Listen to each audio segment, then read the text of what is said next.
is we've got the camera on over there. Let me just pin that to you like that. I can just hold And it. I'll hold it. Oh, yeah. I can hold it. Can you give it in this hand? I can give it in that hand. Because I'm just holding the hose anyway. Oh, there you go. Tell me about the trees, tell me about the bloody weather. But, you know, I've never grown a successful pear here in 8 years I've been doing this, or 9 or 10 or whatever it is. Yeah. And this is a lemon bergamot that I grafted a couple of years ago onto a... see, that's like one that died and the rootstock's just growing up. And same with all these 3 died. But look, I've got bloody pears. So, So you have successfully grown pears, or you look like you might? Well, we'll see how they turn out. And this one I actually had grafted on the pollinator, but Yeah. and it blossomed and pollinated that one. I came down one day and the whole stalk was busted off below the graft, which, you know, was probably a kangaroo or something. Oh, right, yeah. And like most things in the garden, it's like, oh, okay, we'll try again next year.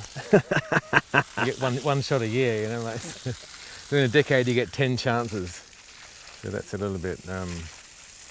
So yeah, the pears can handle wet feet, which indicates to me that they like water.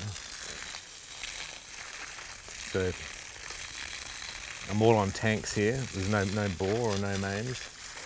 I've got 2 new tanks in the last 2 years, so that means I can actually water things,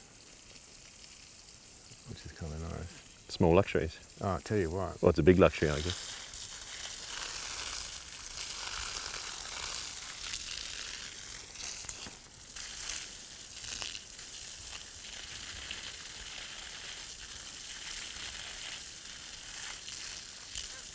So how many trees you got here, Steve?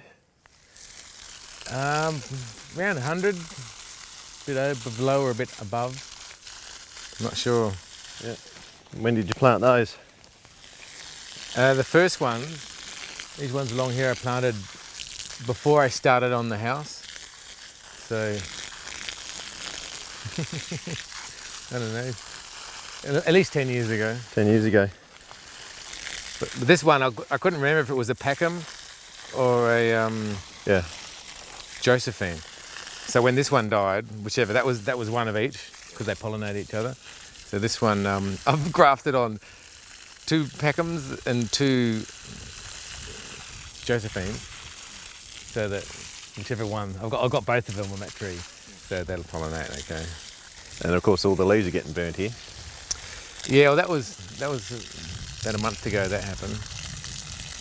And you do get the cherry slug on pears as well as cherries and quinces. That's a quince up the end there. I take it you're not really into chemicals? No. Yeah, let me hold that. Yeah, you hold that.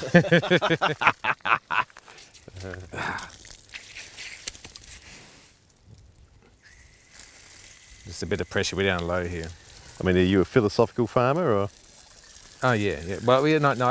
I mean, basically all the cherry slugs died because they're like slugs and it's been 40 degrees so long that they just withered up. And you can just chuck dust on your tree or ash from your fire, except the ash does tend to change the pH slightly, so you don't want to do it too often. I mean, it's sort of messy business. So any dry, dusty things will get rid of cherry slug. And, you know, when they just start up, I just walk around squishing them with my fingers. You know, stop them breeding so much. As you do, Aki goes out. Well, when the earwigs are around, which is in winter, she goes out every night for about hour and a half. Okay. Catching earwigs. Manual. Yeah. No, it's not a bad thing. It's like watering by hand. You know, I'm not convinced that. You know, a lot of people say if you do it by a dripper system, it's more efficient. But I think if you've got a bucket of water that goes through a dripper system or a bucket of water that goes through a hose, you've still got a bucket of water. And it's going to soak up how it soaks up. I could be wrong on that, but you know, I haven't put in a dripper thing. I'm doing it by hand. Then I get to check my trees out, you know, on a careful basis, you know, a certain amount of time with each tree. It's obviously a really manually intensive sort of business keeping trees alive here. Well, yeah, in the summer, it's about, let's see, at least 4 months of the year you've got to do it. So the rest of the time there's plenty of water. So how many trees have you lost in the last 10 years? Oh, wow. See, even when you lose them, like all these 3 along here, the rootstock stays. Just die off above the grass. So that rootstock, let me think. So some of these grafts here, I mean, I just did them this year, and they're growing heaps because there's a big root system down there. And some of those I didn't bother watering at all during summer a few years ago, and yet they've survived. So everything here is a bit dwarfed, which I kind of like because I've got to net everything, or the birds just take it away. Tell me about the rare stuff that you've got here. Rare. Well, it's not so much rare, really. I mean, I've got white sapote. I have my first fruit this year on that. I've got a couple of jujubes, a chico and a lee. Avocados, they're not rare, but unusual. The avocados and the walnuts get hammered in the sun. When it's 40 degrees in the sun, it's going to be 50 degrees on the plant at least, and they just cook. So this year, and you wait a year. The first time they got cooked, it was 2 years before the tree recovered. So one tree I had about 24, only a small tree, avocados, and then you got to wait 2 years, and then it gets 40 degrees for a few days again. So I've had to make some shade, like just big poles on star droppers. So I can just pull it over it. It's going to be 40 degrees or hotter. That obviously keeps the birds off too. Well, it's not. That's not. These are nets for keeping birds off. The other ones just go up one side and across the top. Oh, I see. Right. The birds don't hassle the avocados, and they haven't hassled the walnuts yet. But the walnut tree just gets burned off. So you lose half a tree, and it has to start again. So it's like, What's your aim? Well, just. I can't get much bigger, just because of the amount of water that I've got. Yeah, it worked. It's going to pop off. So I just want to... Each year, like if you see, I've put in a lot of stone. I've dug, well, not on here, but these ones here, I've dug there. Along the contour lines, and I'm just going to let it go on a bit to relieve the pressure. Oh. And want me to hold that for you? She's right. So I've dug these big long terraces so that when water does run down the hill, it gets kept in there. So for the first month where I would be watering, I don't need to water because there's water in the ground. So that means I need less tanks, or you get better results on your trees. Then I've put all this stone mulch all over them, and then I leave the grass. I cut it about a foot high. So I wait till the phalaris grass has got seeds not forming, but before the seeds form, because I don't want that grass. That's all that tall stuff all around you over there. And then I just lop it off at a foot. So then I've got tons of mulch, really. And when the grass is high, the sun doesn't get to the ground, so it doesn't dry the ground out so much. So I'm just slowing down evaporation and trying to keep as much water in the ground as possible. So that side of thing has helped, and then having more water so I can actually water. Because really, I learnt when I started, I'd give each tree 2 buckets twice a week. It's amazing anything lived, actually. And when you get a bigger tree and you actually want fruit off it, and you want the tree to be healthy, and you just got to water. So you want to be self-sufficient, basically, and that's it? No, self-supplementary is how I like to look at it. Yeah. I'm not going to start an oil well and, making cars. And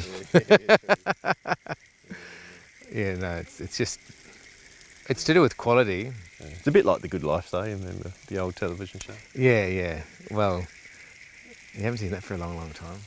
I guess that's sort of the popular thing with slow food and rah sort of thing. Not many people do actually slow down, smell the roses. Well, yeah, because, really, I've met so many people who think what I do is a great idea. That's it. Well, I think what you do is a great idea too, Steve. That's right. The reality of it is, it's almost like you've got to go through a membrane. It's like into a different sort of existence. So it's almost like a parallel universe. so that geese are coming over. I keep a bucket of water under one of the trees there for them. Keep them away from the house. Keep chasing them down here. Don't hang around the back door waiting to be fed. Yeah, well. Yeah, what was I saying? Something about, going through a membrane. It's like,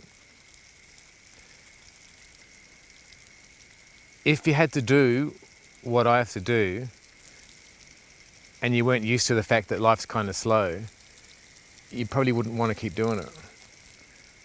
Yeah. But when you've gone through that barrier, it's just enjoyable and slow and... Yeah. And you've been doing this for how long?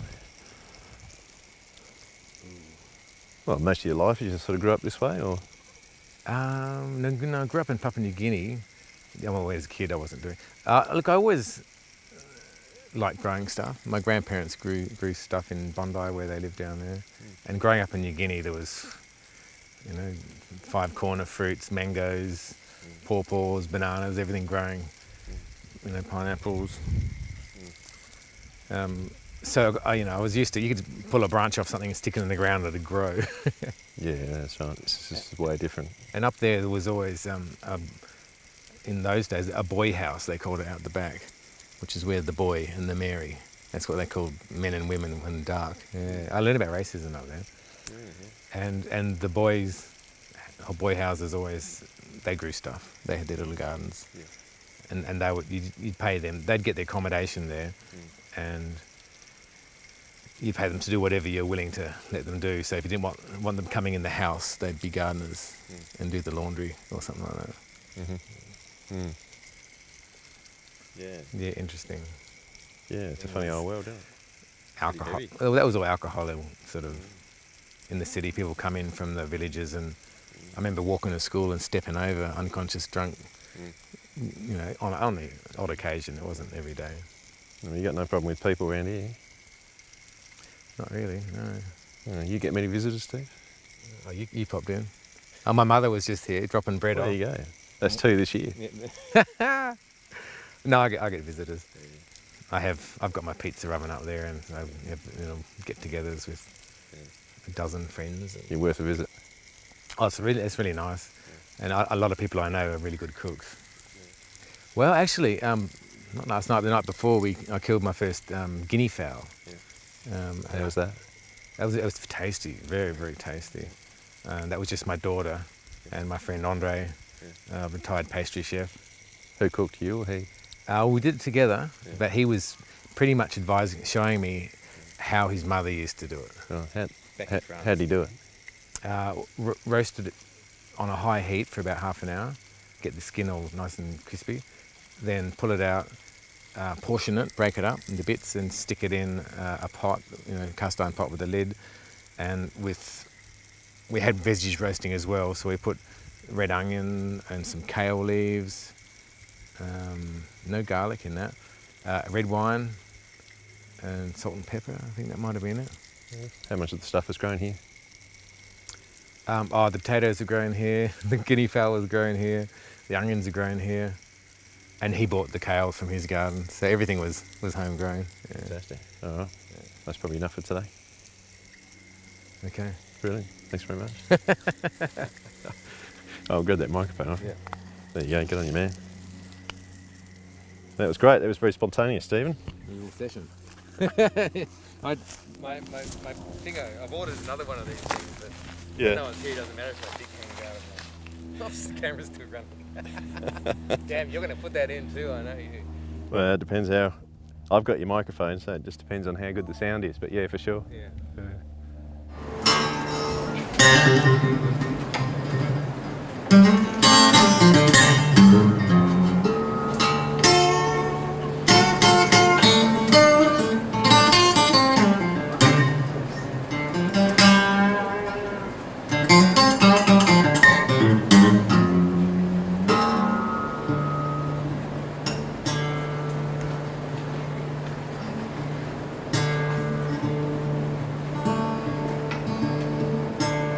The man who stole the water We'll swim forevermore. We'll never reach the land on that golden shore. That faint white light will haunt his heart till he's only a memory lost in the dark.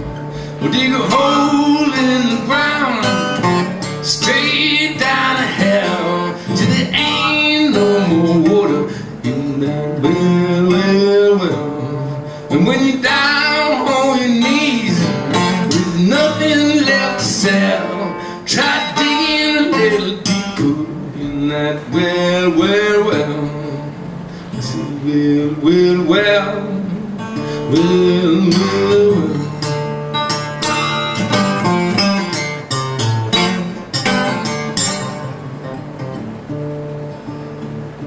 Take care of your body like you care for your soul. Don't you dig yourself into a hole until you pay the price. You can't know what it's worth. The air and the water, the fire and the earth. Well, dig a hole in the ground, straight down to hell, till there ain't no more water in that well, well, well. And when you're down on your knees with nothing left to sell, try digging a little deeper in that well, well, well. I said, well, well, well, well, well, well.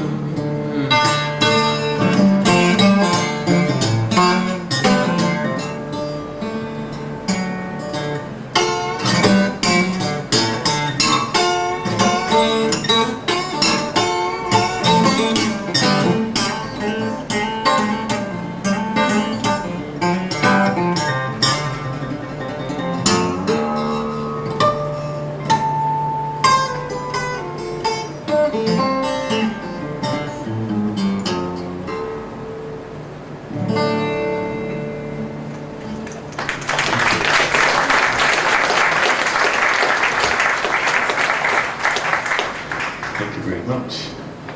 This is very civilized.